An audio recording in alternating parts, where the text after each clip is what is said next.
Hey, what's going on? It's at the letters for Wednesday, June 14th, 2023. Arden Zwelling here with old Benny Baltimore, who is covering the Blue Jays in beautiful Baltimore. I want to say, like, the Windy City, Sin City, the city that never sleeps, so I don't actually know what they... Charm City. Charm City? Is that what they I call think Baltimore? so. Yeah. Well, I would dispute that characterization personally, but that's neither here nor there. Thanks as always to our producers, Christian Ryan and Nick Andrade, and thanks as always to you for listening. You can reach us at the letters at sportsnet.ca.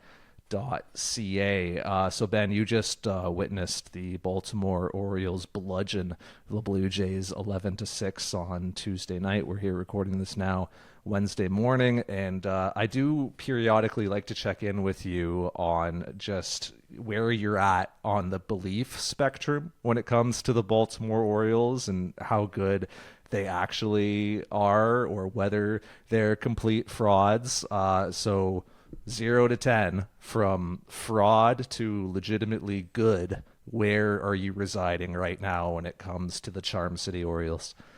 I would go 8. Like, I think they're good. Yeah, I think they're legit. Their pitching staff is not great. Like, let's be honest here. They are getting by, especially when it comes to their starting pitching. Obviously, the bullpen, once you get to Yunior Cano and Felix Bautista, that's pretty elite. But, the first 6-7 innings of the ball game, it's okay. But I really like their position player core. I think it's really good. They have, even on a night where Cedric Mullins is out, they have a lot of hitters who can do some different things. Ryan Mountcastle out for this team as well. But with Gunnar Henderson hitting the way he is right now and really looking like an impact player, which he didn't for the first 6 weeks of the season, this team is pretty scary. Adley Rutschman, we know he's an MVP candidate. We know he's one of the best catchers in baseball. Then, you have just complementary good players like an Adam Frazier or like a Ramon Urias or like a Austin Hayes, who can do good things for a major league team. And yeah, I think that their position player group is definitely above average, definitely playoff caliber. They'd look a lot better with an ace in the starting rotation. I think that's pretty clear. But, especially when you look at their prospect depth, I don't know where you'd land here on this one, Arden, but I'm going to go 8 for Baltimore. That is a little high for me. I'm going to reserve judgment until the trade deadline, honestly, and see what they do there. Because if they cash in a bunch of their sort of prospect capital and make some moves to bolster this lineup, and as you said, address some very clear needs to their starting pitching, then yeah, I could be up there with an 8 or even a 9, depending on what they do. But if they just have an incredibly unimpressive trade deadline, as they had an incredibly unimpressive off season where ownership clearly did not want to invest in this roster, and you heard ownership even coming out talking about, oh, we overachieved, we're not gonna spend. Shouldn't you reward a group that overachieves? Like, shouldn't you actually want to support that and funnel more resources towards your big league team if you are overachieving, and if this group is actually telling you that they're better than projections would suggest that they are? But that's neither here nor there. I would dispute the lineup a little bit, because look, Henderson, Rutschman, Santander, like, those guys are legit. Like, no qualms there. But Ryan O'Hearn is the cleanup hitter on this team right now. Is he even average big leaguer? He's got like a 170 WRC plus this year. So full credit to him, full credit to the Orioles for identifying whatever they identified in him or helping him reach this new level. A pretty extensive track record, though, of him not being this at the big league level. I mean, Austin Hayes, who you mentioned, he's playing way above his head.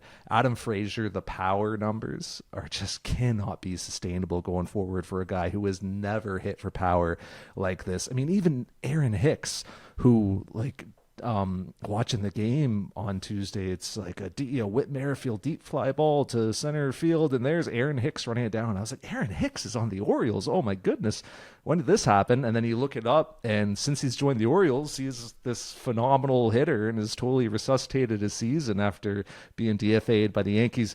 Does that continue? Is he going to continue being that good? I really do have some questions as to how sustainable their offense is. Yeah, and I think all that's pretty fair. And I think at the same time, we are talking about a team that right now, again, is without Cedric Mullins and without Ryan Mountcastle. So some reinforcements coming. And then the guys in the minor leagues, like a Jordan Westberg, who they just simply don't have room for. Where, this guy has an OPS close to 1,000 at AAA, clearly ready for the majors, but they've got enough infielders who are producing to the point that they don't actually have to rush him up. So, I think point taken, like it's not a totally stacked lineup, but I think when you look around baseball at some of the teams, even some of the contending teams, even some teams like the Toronto Blue Jays, like you look at their lineups and, after the first 4 or 5, there's often a bit of a drop off. There's often like, a weak spot toward the bottom of the lineup. And Baltimore has that, no doubt, once you get to the Mateos of the world. But I think there's enough damage at the top. And this is a team that can play some pretty good defense as well, between Rushman and between Mateo and Urias as well, that I think the position player group is playoff caliber.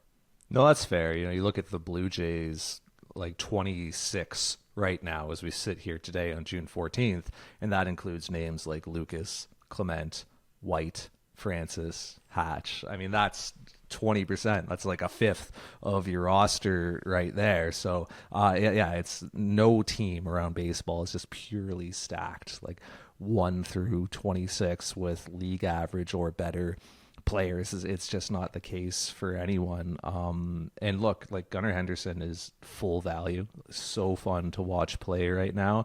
And he's the same age as Elvis Martinez. And Elvis Martinez right now is like repeating AA for the Blue Jays. Like that's the biggest separator right now, I think, with the Orioles and the Blue Jays is that like the Orioles have more coming and they have more, as you mentioned, right on the cusp. And there's 2 ways that can go. Like that means those players can then be introduced to the big leagues and start impacting the Orioles at the big league level, or you can move them at the deadline and try to get controllable big leaguers somewhere else, or even I doubt Baltimore would go like the rental avenue, but we'll see. That's why I'm kind of holding out for the deadline. I've been like wondering a little bit. I've been kicking around just how the way the AL East is breaking right now might impact what the Blue Jays do at the deadline, what their strategy will be going in to August 1st. Like, what do you think that being pretty much out of the conversation for winning the division title and really just competing for, you hope to host a 3-game wildcard series, but looking like most realistically going on the road for a 3-game wildcard series? Like, how do you think that impacts how the Blue Jays approach August 1st? I think it definitely has an impact, for sure. And, you look at the separation between the Orioles and Blue Jays. As we record this, it's a 6-game separation. So even if we think the Blue Jays are better, and I think the Blue Jays are better than Baltimore, I think the Jays are legit, too, as a contending team. I think they're better than the Orioles. But I don't think they're 6 games better, over the course of 3.5 months. I really don't. So, that means that it's going to be an uphill battle for the Blue Jays to pass Baltimore, to say nothing of the Rays. I mean, the Rays continue winning. They are, obviously the favorites to win the American League East. And so that puts the Blue Jays in a position where their best chance is a wild card. So you're most likely playing for a wild card berth. And who knows at that point? I mean, it's possible they make the wild card game again and flame out again. I mean, we've seen, I was looking at it the other day, I just stumbled on this. The St. Louis Cardinals, 3 years in a row, they flamed out in the wild card series. And, that's not good. It doesn't make me think anything positive about the St. Louis Cardinals. It also doesn't make me think that they're a doomed franchise with, although, they kind of look not good this year. But, they're a franchise that does a lot of things well. Sometimes you flame out in the wild card. So, to answer your question, you can't give up the whole farm if you're playing for a wild card series. And even if the Blue Jays did give up the whole farm, what's on there? What's in the farm right now? You've got, and I know Addison Barger is rehabbing now, making his way back toward AAA. That's a good step for the Jays. We'll see what happens with Ricky Tiedemann. He's said to be progressing. But yeah, the farm system for a team like the Orioles is way deeper. You can do way more things. I just don't know that the Jays are in a position, even if they wanted to go out and totally transform their big league roster.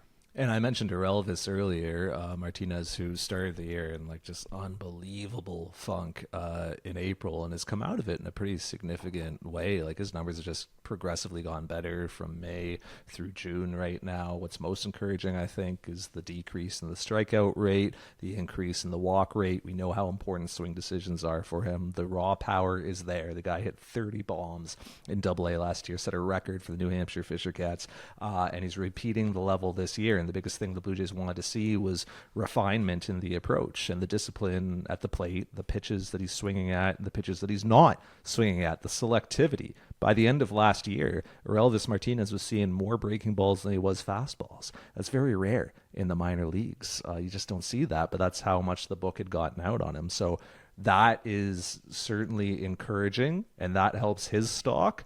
But also, if you're the Blue Jays, you can't just be thinking about the final 2 months of 2023. You got to be thinking about, hey, we got to replace a Matt Chapman in 2024. Hey, we got to think about, like, if Bo Bichette leaves in free agency, who's our shortstop going to be? Where are, like, 5 to 6 wins above replacement going to come from? If Vladimir Guerrero Jr. leaves in free agency, like, you got to think about, like, having that, the waves, quote unquote, right? That upward pressure on your roster continuing to graduate really good young players onto the big league club. Like, I don't think it's sustainable that the Blue Jays can just go out every offseason and spend 20 million AAV on a starting pitcher every year. At some point, this club's going to need to develop some starting pitching. So that is an interesting element of the push-pull as well, because if the Blue Jays wanted to dip into what prospects they do have to trade, as you were outlining, to try to supplement and make a push towards the back half of 2023,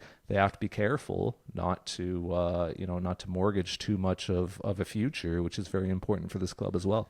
For sure. And I think they will make trades. I think they will. And, you look back at what they did last year, Whit Merrifield, for example, he's ended up being a really good pickup for this team, much, much better than what we probably would have guessed when they acquired him. And they gave up Samad Taylor and Max Castillo for him. Those are kind of org players. Samad Taylor running a lot in the Royals minor league system right now. Good for him, but probably not a guy that the Jays are going to absolutely, rue the day they traded him. Meanwhile, they have a very capable big leaguer in Whit Merrifield helping them win every night. So that's a good trade.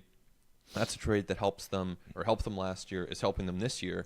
And that's the kind of move that you can make. But I tend to think that if you're going to make moves as this Blue Jays team, you probably are in a position where you have to wait a little bit longer, because there just aren't that many teams that are totally out of the playoff picture at this point in time. You've got maybe the Rockies or Nationals or A's or Royals, and just not much beyond that. So those teams that would be sellers, they have a lot of leverage, because there are a lot of other teams that are in the playoff picture that would be buyers right now.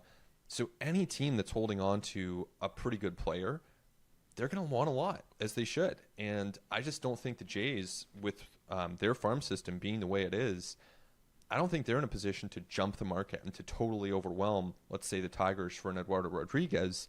And so to me, that says they are going to have to wait longer. They're going to have to wait this out until July 31st, until August 1st.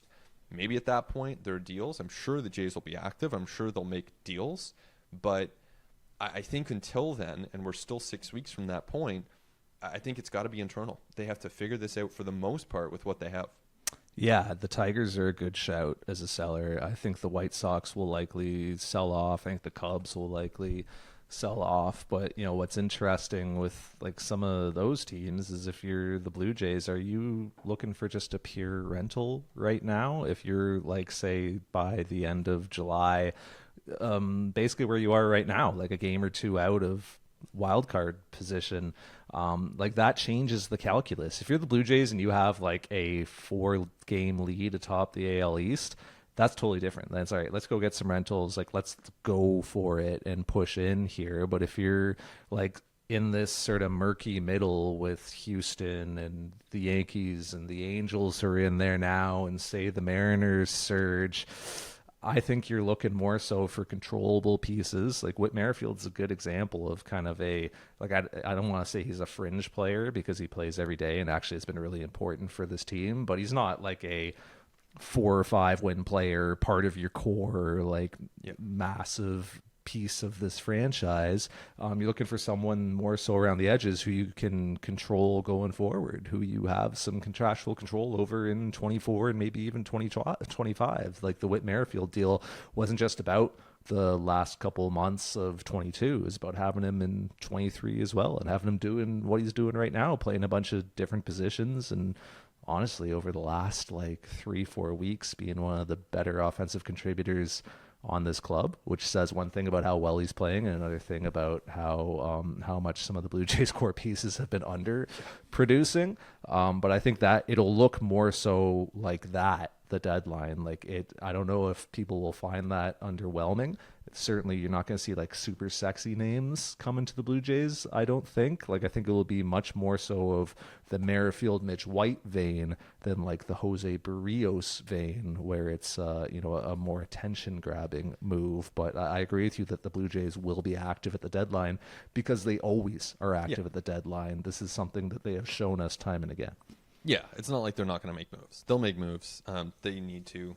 It's a question really of how impactful they can be, how surprising. At worst case, you get someone who's kind of a bounce back candidate, someone who's underperforming. Maybe there's something underlying that you like, and you see if they can bounce back. I mean, certainly there are a lot of ways you can improve this team. I think starting pitching is the most obvious, and I know we'll get to the gap in their rotation right now. They just don't have 5 starting pitchers, so that's a clear way to upgrade. The bullpen, I think there's always room to upgrade the bullpen, although the bullpen's actually pretty good, so I don't think that's like where you're going to give up your top prospects. And then they could use an outfielder. They could use a bat, someone who can hit, probably right-handed, probably an outfielder, could be a utility player, could be left-handed, but I think right-handed hitting outfielders are probably where you start that search if you're the Blue Jays. And yeah, that's, on a team with a lot of veterans, on a team where, Kevin Kiermaier, Brandon Belt, this is in the last week alone, before you even get to Whit Merrifield or Chapman, this is a team with a lot of guys who are 30 plus, and you need some insurance because after August 1st, that's it. Like, you run out of chances to improve your team. So they also need a bat. Yeah, hey, say the Seattle Mariners just keep underperforming and fall out of it and decide to sell. They got a right-handed outfield bat. I think his name's Teoscar Hernandez. He's going to be a free agent. You could trade for him. And then, the Cubs as well, right? Like things aren't really going well for them. They should likely be looking to sell at the trade deadline. They got a starting pitcher who's got this option. His name's Marcus Stroman.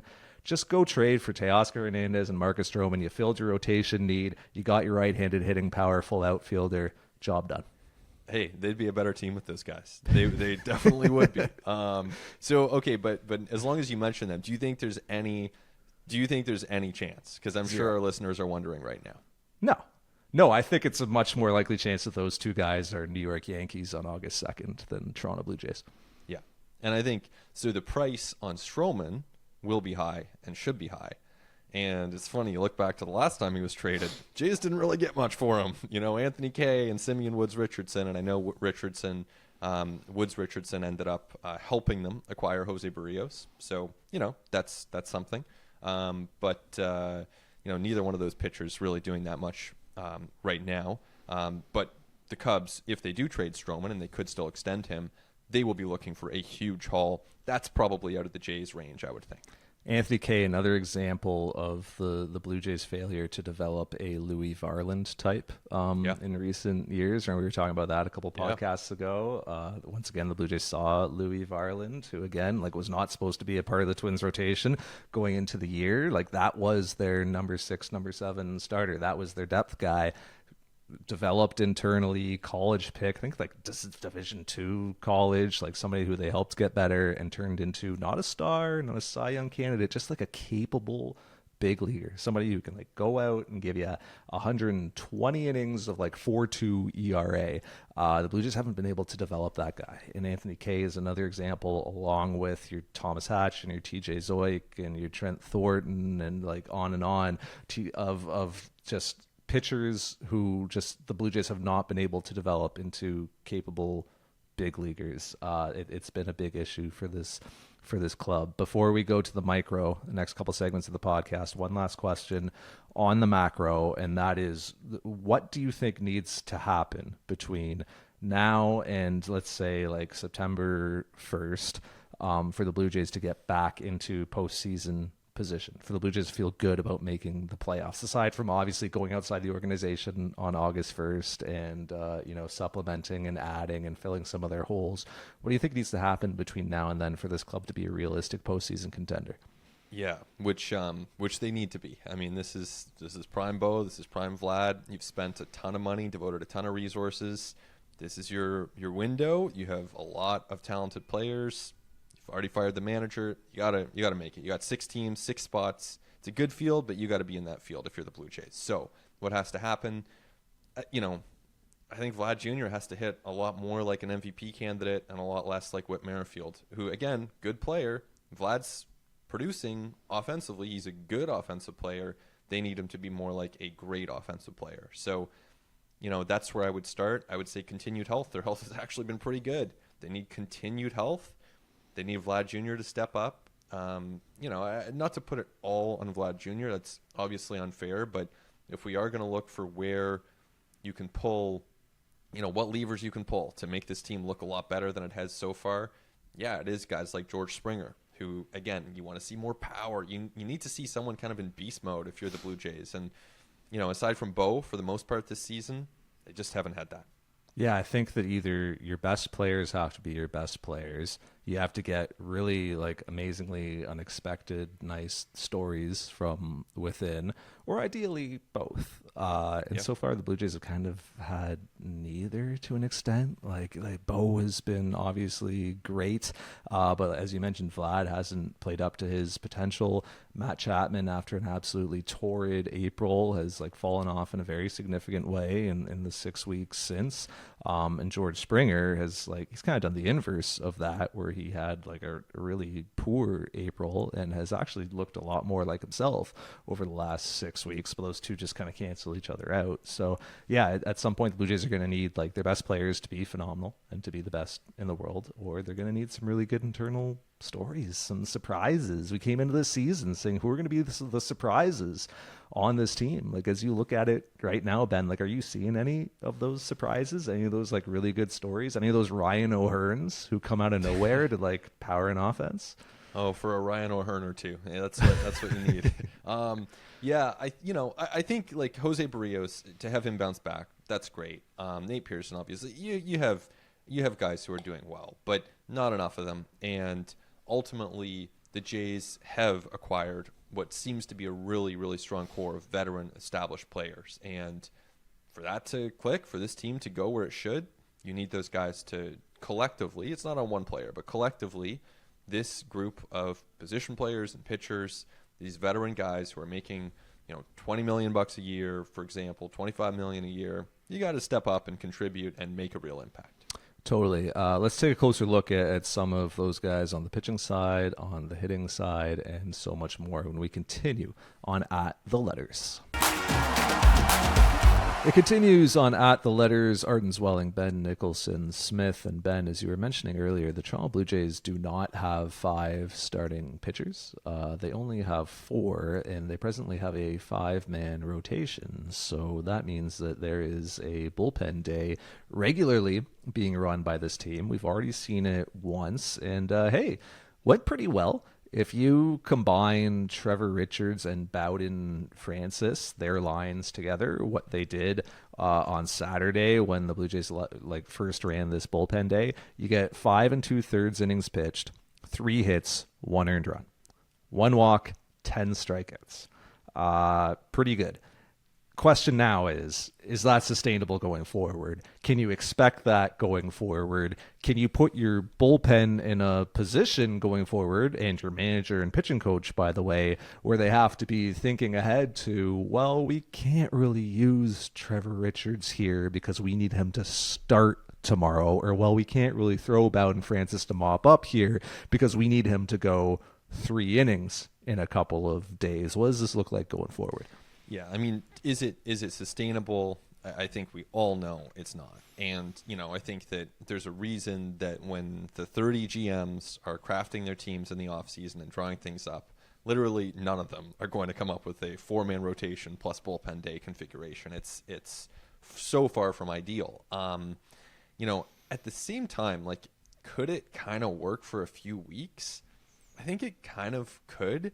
It's not great. I mean, we saw it again on Tuesday after Chris Bassett really struggled. The Jays needed 5 innings from their bullpen, and so they turned to a combination of Mitch White and Thomas Hatch and Bowden Francis, and those guys allowed 3 runs over 5 innings. So, it kind of works. That's maybe a preview of what we would see on either Friday or Saturday, depending on how they stack things. I sort of presume it'll be Friday. I mean, I see no real reason to do it Saturday as opposed to Friday, but, we can get into that. So it can sort of work. I guess the trickle-down effect of this is if you're using, say, Trevor Richards as part of that combination, which they should because he's the best of those options, then it sort of means that you don't have Trevor Richards. So then somebody else has to step up into that role. And you don't have him for the day before. You don't have him for the day after. So it taxes some pretty good relief pitchers, and it puts you in a position where you're asking too much out of a guy like Adam Simber, and then boom, some of these scores get lopsided late in games. So let's just major in the minors really quickly when it comes to Friday v. Saturday with the next bullpen day. If you did it on Friday, as you're suggesting, you've then after that got 2 more games against the Rangers and then 3 against the Marlins without an off day in there. So if you did it on Friday, you then would have to do it again on Wednesday in the finale against the Marlins. So I could see the argument for actually throwing Kevin Gausman on Friday, doing the bullpen day Saturday, and then you've just got the final 4 games of the trip. That way it's only 1 bullpen day over the next week rather than 2. That's a good point. And okay, let's actually shift. I'm going to go to Friday. I think that, so it makes sense to have Gausman on Friday then because it spares the bullpen that extra time.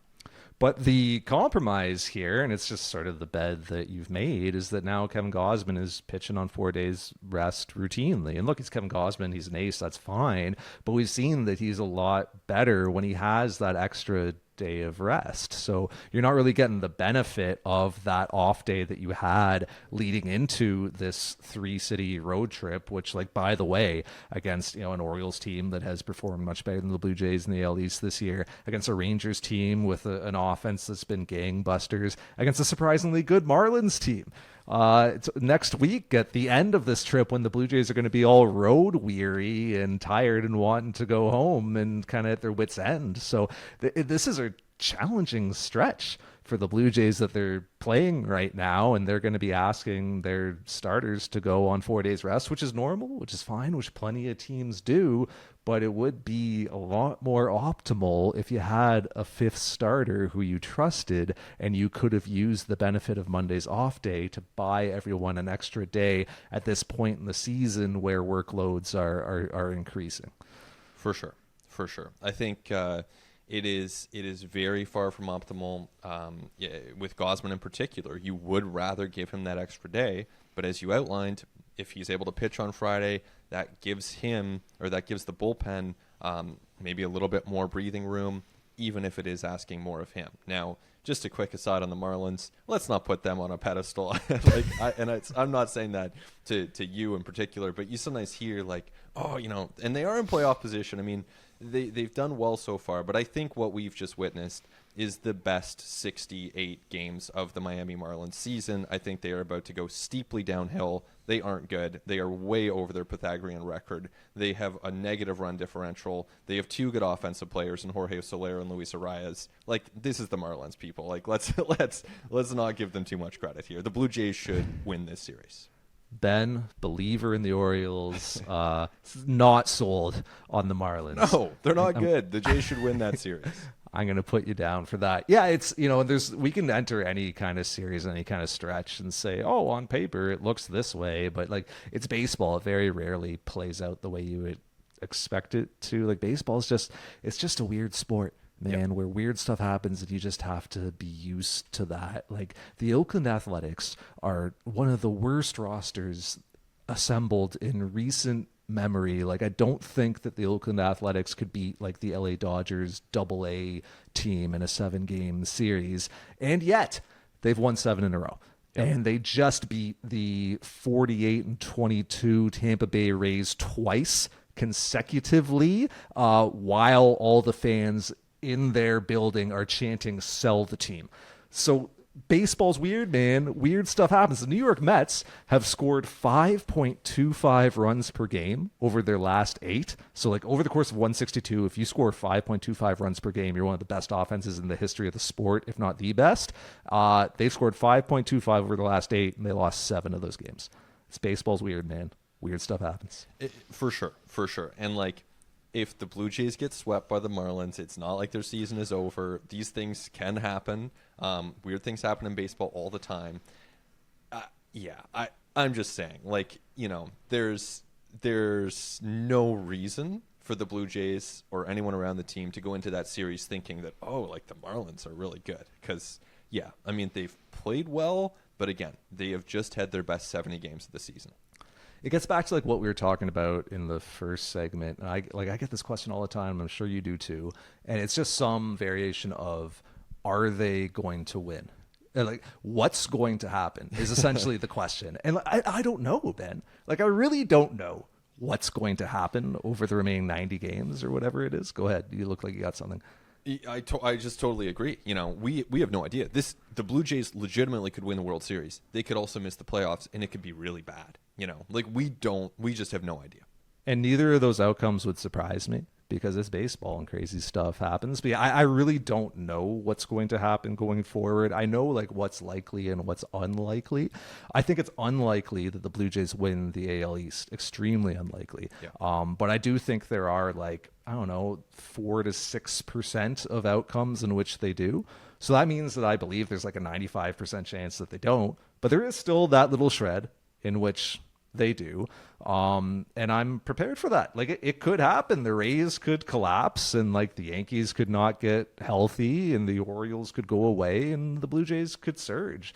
I wouldn't be surprised. I also wouldn't be surprised if, as you said, the Blue Jays suffer some like devastating injuries going forward and some of this underperformance continues and they don't have the depth to supplement it. And it's like the Blue Jays finish the season 5 games out of the 3rd wildcard spot. I could also see that, and I also wouldn't be surprised because like that's a totally possible outcome. What I think is what's most likely going to happen, I'm not saying this is going to happen, what's most likely is they continue to ebb and flow. So they continue to have like 8-2 stretches and 3-7 stretches and like 12-3 stretches and 4-11 stretches.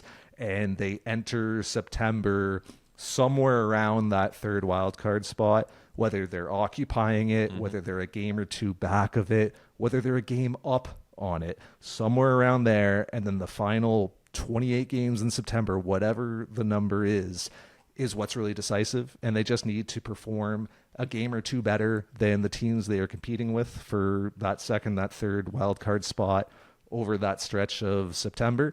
And then if they do that and they finish as a postseason team, they likely go to Target Field or Camden Yards or Yankee Stadium for a 3-game wild card series where you're just essentially flipping a coin 3 times. I think that's what's most likely to happen. Yeah, I agree with that. And I mean, honestly, that would make for a pretty compelling month of baseball. Like it would be, it would be pretty memorable. It would be pretty dramatic. You know, that's kind of the model that Major League Baseball has created right here, where teams that are good but not great, which the Blue Jays definitely fall in that category based on what we've seen so far, teams that are good but not great have really interesting seasons and have really wide ranges of outcomes. And honestly, like as an entertainment product, it's pretty good so far. Like they're pretty interesting. I find them pretty compelling. And if this continues and if September is full of games against the Yankees and Rays with high stakes and full stadiums, I mean, I don't know. That's pretty interesting. The only thing is, like, it might not lead to a great outcome for the Jays. So you got to be prepared for disappointment. But that's the case for 29 out of 30 teams in the course of a season. So being disappointed is part of the nature of being a baseball fan. And I'm not trying to sound negative in that. You have to find positives in the course of a season, or else you're just indulging in an exercise of self-flagellation. But you know, I think that there is a likelihood for every team that you are going to end up finding yourself, you know, on the outside looking in, and someone else is hoisting the trophy. Yeah, and like as a fan, if you knew what was going to happen, well, then why would you watch? Like, why? What would be Yeah. the point of all this if you know what's gonna happen? There's no point to it. So yeah, I mean, all those outcomes that you just outlined, like, pretty interesting to me. I'll talk about that. I'll write about that. Yeah. That sounds fun. That sounds interesting. That honestly sounds pretty compelling. That's something that I would like to follow. It's very hard to pivot back to bullpen days from this We tangent. zoomed out too far. I know, but it was just kind of interesting No, to it's me good.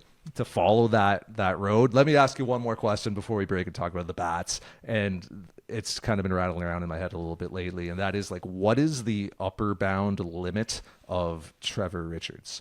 How far could the Blue Jays push what they're getting from Trevor Richards? Because you see him go out and open a game and go 3 innings and like strike out 7 of the 10 batters he's faced. And I don't have it in front of me, but like double-digit swinging strikes. I mean, Kevin Gausman didn't have double-digit swinging strikes in his last start, and Kevin Gausman has one of the best pitches in baseball. Like, we're talking about a guy with an absolutely elite changeup that hitters just cannot lay off of, despite the fact he never throws it in the zone. Like, that is how good it is. How far could the Blue Jays push this? Could Trevor Richards throw 4 innings? Could he throw 60, 65 pitches his next time out if the Blue Jays are really in a tough spot for that bullpen day on the weekend? Like, what, or have the Blue Jays kind of reached that upper bound limit and they've got Trevor Richards like stretched pretty much as far as they're going to want him to go? I think they're close to it. I think he could throw 4 if there's a game where he's through 3 innings on 38 pitches, which we've seen before.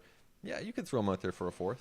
I don't think you want to be in a position, if you're the Blue Jays, where you're sitting there counting on Trevor Richards to go 4 or 5 innings. If it happens once or twice, great. And so in that sense, I think there's a little bit more upside than what we've seen, because he's now stretched out to about 50 pitches, and you can conceivably get through 4 innings on 50 pitches if you're super efficient. I think we're close to the upper limit. If he ends up being a guy who throws 90 innings for this team, I mean, what a great season that would be for Richards. What a weird season, considering like where we would have put him entering it. Like, Yeah. full credit to him. What he's done is exceptional. Making that tweak of just ditching the breaking ball and becoming like a Devin Williams-esque, like, change up 60% of the time kind of guy. It's really worked for him. You dig into it more and it's like, well, this is a pitcher who's throwing pitches in like he throws way more pitches outside the zone than in the zone. Like, he has one of the lowest zone rates in baseball and one of the highest chase rates in baseball. At some point, does an opposition just kind of play you're going to get to 4 balls before you get to 3 strikes game and just lay off of everything and see if he walks batters? Or do they do we're zoning up like belt high? Anything belt up, okay, you can swing. Anything belt down, auto take. And like at some point, does that adjustment get made, and is that approach taken to him? And then how does it look when he's only a 2-pitch pitcher, having ditched the breaking ball? Like, this is the thing. Trevor Richards was a starter prior in his career. He was a starter with the Marlins, a little bit with the Rays. And there's a reason why he's not a starter anymore, because he didn't have that 3rd pitch. And like, Matt Bushman could not get him to develop this breaking ball last year, to the point that the Blue Jays just ditched it. And now he's purely fastball changeup. But that's why I would question just how much further you could stretch Trevor Richards beyond the 1 trip through the order that you've already gotten him up to.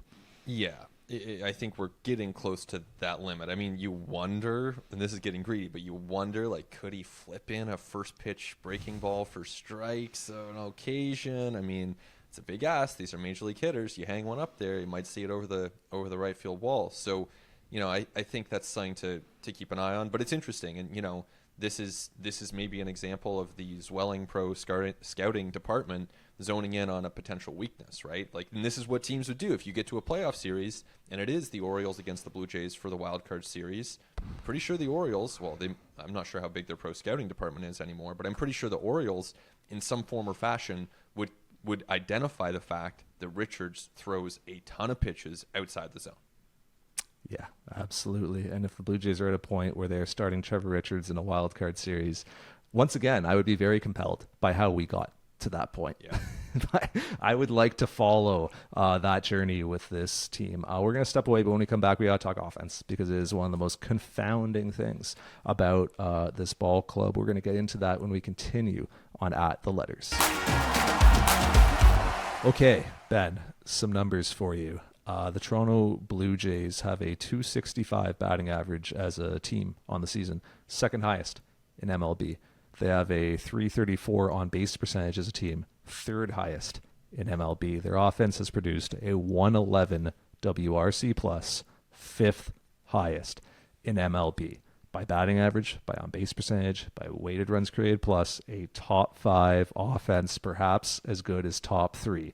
But the Blue Jays, in terms of converting that offense into runs per game across MLB, 11th, 4.6 runs per game. Explain to me how a team can have a top 3 batting average and on base percentage, a top 5 weighted runs created plus, but a middle of the pack runs per game. Well, it's a great question. I suspect you already are well aware of the answer to it, and many of our listeners probably are as well, but I will answer it. And I think that essentially it's small sample, it's noise. I mean, the Blue Jays have a very good offense.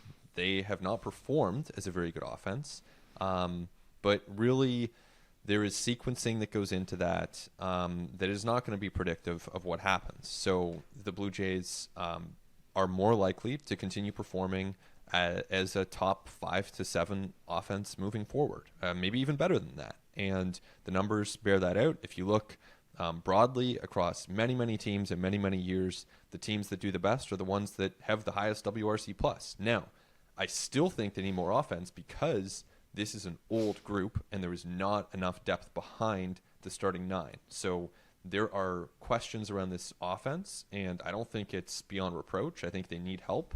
But, you know, this is the struggles with runners in scoring position, for example. It's just not predictive of what's going to happen. It's like we were talking about a few weeks ago with the Blue Jays being among the league leaders in left on base.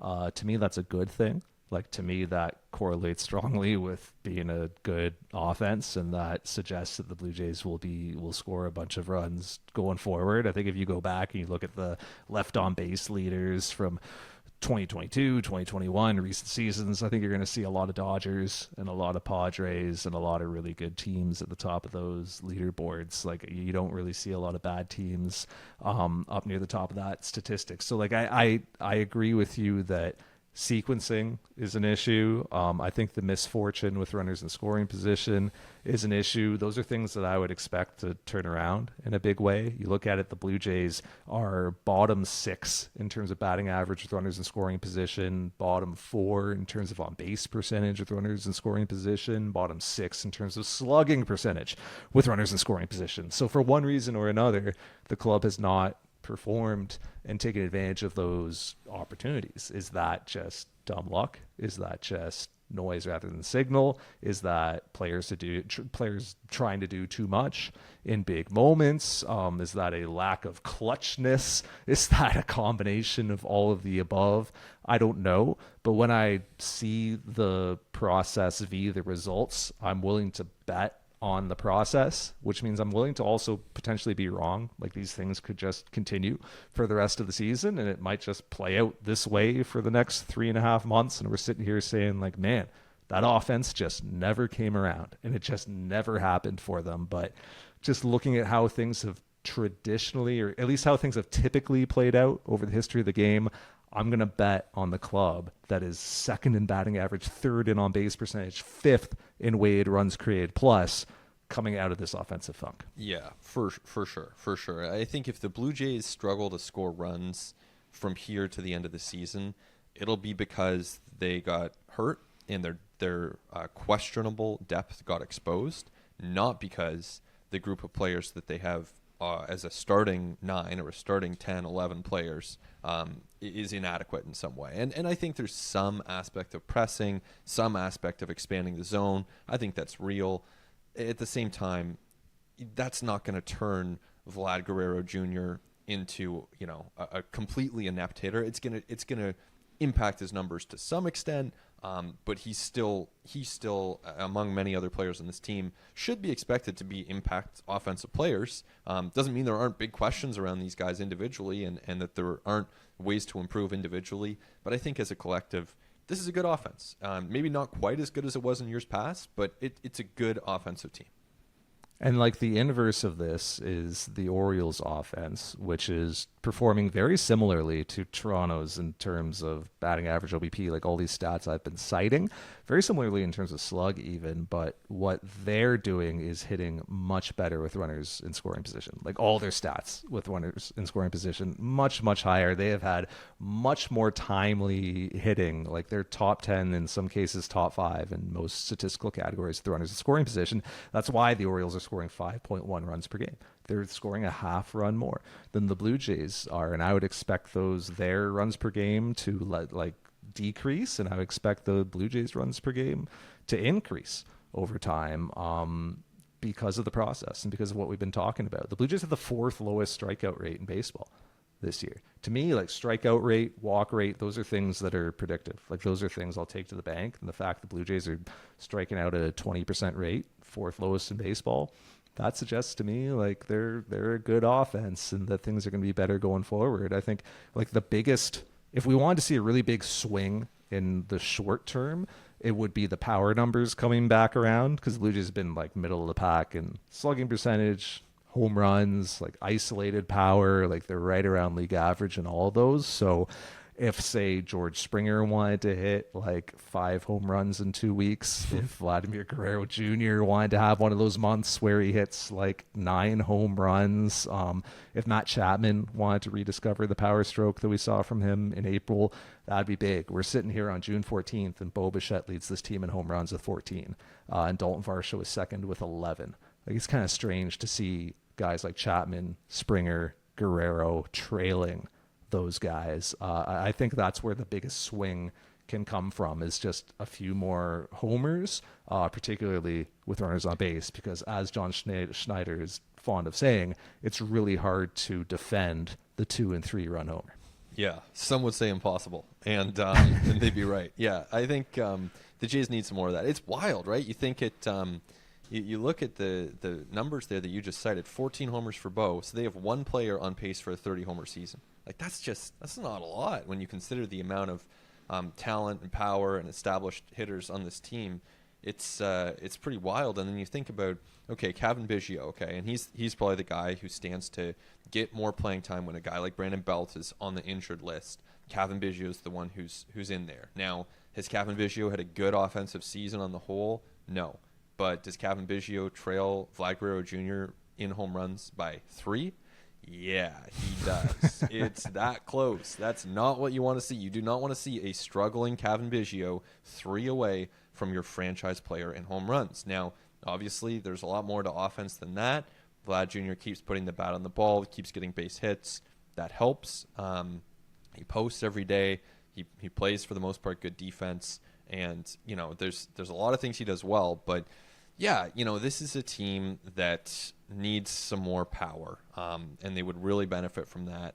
And maybe Biggio can be part of that. He's certainly connected for some huge swings in recent days, with the 3-run homer on Sunday and then the pinch hit home run on Tuesday. So trending in the right direction. They could use that from Biggio. They could use that from others as they move ahead here. And the mistake people are making is saying, well, it's because of the subtractions. It's because they don't have Teoscar Hernandez anymore. Well, like Teoscar Hernandez has been a league average hitter this year. He has 11 home runs this year. As I just said, Dalton Varsho also has 11 home runs. So it's really a push. Yeah. You lose Lourdes Gurriel Jr. He hit 5 home runs all of last season. It's not like he was the big slugger for the Blue Jays last year. He's had more this year, yes, but you haven't subtracted a ton of power in Lourdes because he wasn't like providing a ton of power last year. It really is, to me, like guys like Springer, Chapman, and Guerrero who are you looking to for more power. And I think that process is a big way of getting to power. It's swing decisions. It's what you're swinging at and what you're laying off of. Seen really good swing decisions from George Springer over the last 6 weeks. I think Vladimir Guerrero Jr. has been inconsistent with his swing decisions, particularly pre-2 strikes. You get to 2 strikes and you got to kind of do what you got to do, right? You got to defend the plate. you gotta expand your zone a little bit. You'd rather go down swinging than go down looking at like that pitch that's like shadow zone, a ball width off that some umpire rings you up on. Like you got to be aggressive on those. But pre 2 strikes, I think Vladimir Guerrero Jr. has not made great, or he's been inconsistent, I'd say, in his swing decisions. And like Matt Chapman, who was making really good swing decisions in April, he's regressed a little bit in that regard, and you're seeing him be a little bit in between. So I think that if Chapman and Guerrero can get their sort of consistency with swing decisions back up and back towards what we're seeing from George Springer lately, I do think that those players are going to get better pitches to hit. They're going to get themselves into more favorable counts. They're going to get more mistakes, more cookies, and I do think that they're going to punish them, but it just might take us some time to get there. Yeah, for sure. And, you look at Vladdy in particular, he is expanding a little more, swinging a little more, chasing, just a tad more than you'd like. But it's interesting. I was looking at his numbers this morning as far as, line drives, ground ball rate, fly ball rate. Those numbers are pretty similar to what we saw, not last year, but in 2021 when he hit 48 homers, when he was an MVP finalist. And the same applies to his strikeout rate is really good. He's obviously drawing fewer walks. Pitchers aren't totally pitching around him the way they were a couple years ago.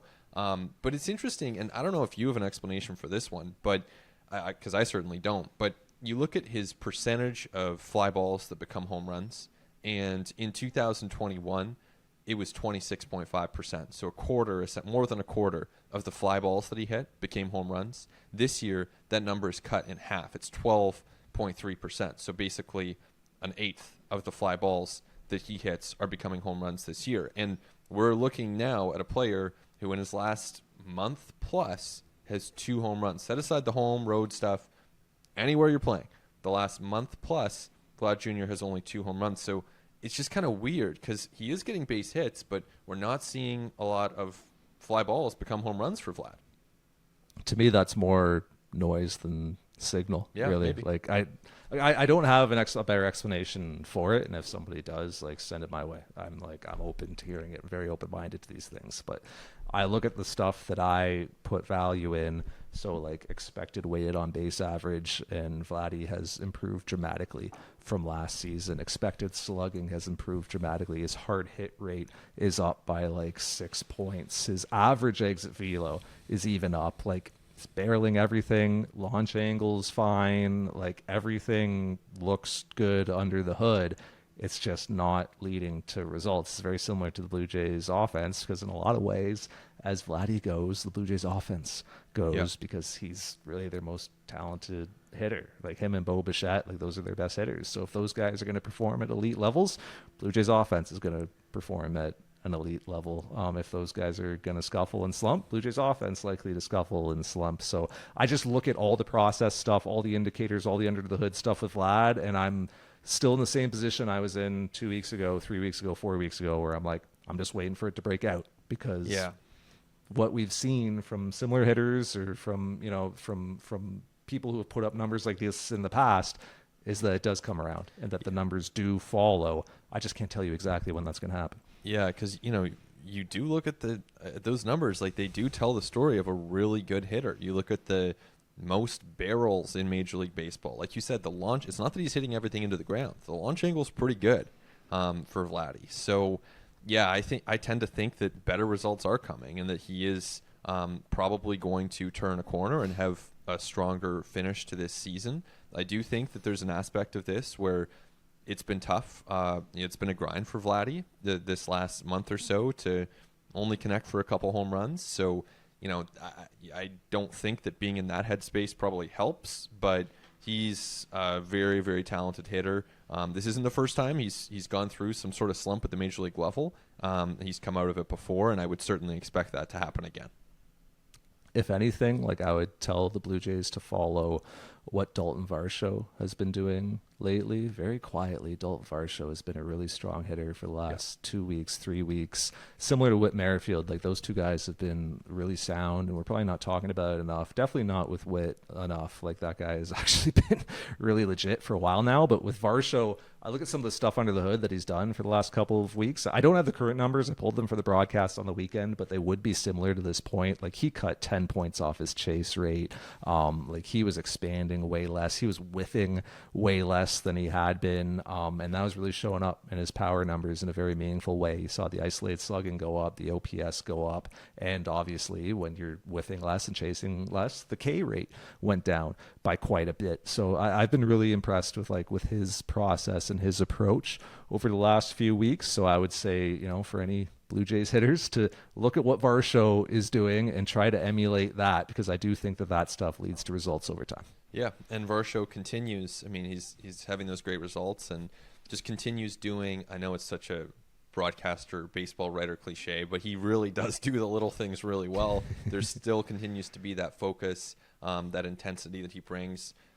His OPS plus for the season, I believe, is 99 as we record this. So he's been a league average hitter who's playing great defense, running the base as well. So Varsho certainly looking like a really good piece for this Blue Jays team as they move ahead. Yeah, I think I said it before and I'll say it again. Like, Dalton Varsho's a guy you want on your team. Oh, yeah. In a lot of different ways. And Ben, I'm glad we found a way to round out with something positive here. And was like a little bit of a dour stretch for the Blue Jays here. It'll be interesting to see what we're talking about next week after this road trip and how things kind of go through Texas and Miami. Like, I remain open to being surprised. Like, I think most realistically, the Blue Jays go like 4-5 on this trip and are like, yep, we're okay with that considering the quality of competition and like what our schedule has been like recently. But if they came out of it 6-3, I also wouldn't be that surprised either, because baseball's a crazy game. If they sweep the Marlins, you heard it here first. That's right. He's Ben Nicholson-Smith. I'm Arden Zwelling. Our producers are Christian Ryan and Nick Andrade. You could email us at theletters@sportsnet.ca. I want to thank you all for listening as always, and we'll talk to you next time on At The Letters.